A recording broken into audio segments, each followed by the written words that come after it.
And I'm with Croaky. So we're at the second National Aboriginal and Torres Strait Islander Suicide Prevention Conference here in beautiful Perth, which you can see in the background there. And of course I'm here with Joe Williams, who is with the, or from, or started, I don't know what you call it, but the Enemy Within. Joe, do you want to tell us a little bit about yourself? Hey guys, my name's Joe Williams. I'm a Wiradjuri man from over in the eastern states, and I started an organisation a number of years ago now, the Enemy Within, which talks directly to, I guess, my biggest demon.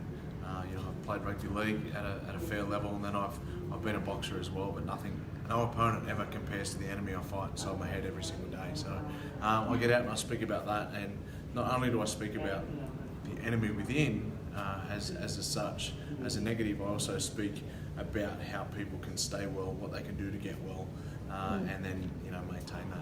And that was a conversation we're just actually having, is that often within the conversations around suicide you have all the negative stuff, right? But we actually need to spend some more time talking about how to be well and stay well. And you thought that might be something you'd want to talk about. Yeah, for me, I speak a lot in communities, and I'm on the road, probably 310, 320 days a year in many, many different communities. But I speak a lot about my story, about the incredible hard times that I've had, but I also speak about the things that I've done and that I continue to do to help me stay well.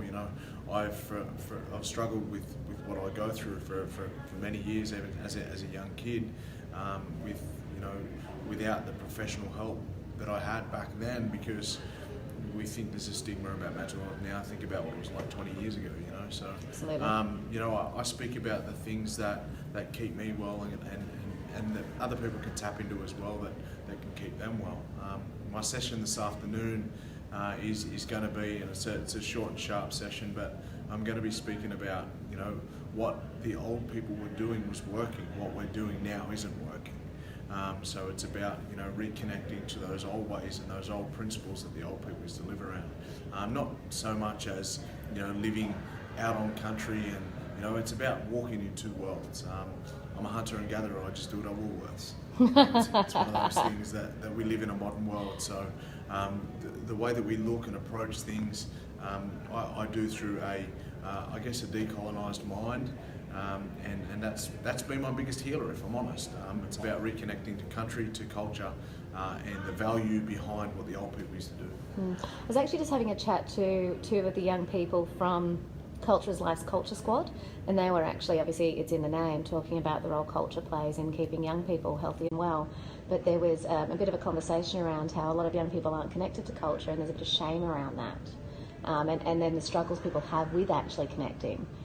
Do you want to share any thoughts on that? I think we're often critical about not being black enough or being too black in a society that we live now. I speak a lot to the I guess what I call it, we're too white to be black, but we're too black to be white. Us mob on the East Coast especially, yep. We're very light skinned. We're caramel colour rather than chocolate. And it's it's one of those things where we don't quite fit into both worlds. It's about connecting to who you are as your identity and staying strong with that, because I always say it doesn't matter how much milk you put in the coffee. It's black coffee. What my mum always says. It's one of those things where you start to connect to that story, and I'm never critical of someone who has been disconnected from their culture or who they are or what they are, because we had it taken away from our people for a hell of a long time. It's going to take us some time to find it again. And the progression in that, it's beautiful. And when people find their culture, they start to find themselves again. Because when we have culture, we have purpose. When we have purpose, we have a better sense of what we do as in life. Absolutely. And look, for anyone out there that's been affected by suicide, what would you say to them about being well and staying well? Just one key message to get them thinking about what they might need to do for themselves. I think connection is the biggest key. I think anyone who gets into an unfortunate circumstance or unfortunate situation of suicide, there's a sense of disconnection there. And it doesn't have to be or mean disconnection from culture. It can be a disconnection from people, disconnection from our community, from our family.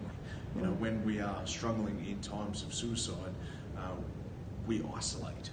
And what isolation really is a disconnection of the outer world, disconnection of, as I said, people and everything around us. So I think one of the key messages I try and bring home is that let's get connected. We're lucky as the First Nation people to be connected to a culture that's the longest culture on the planet, you know, so let's connect to that.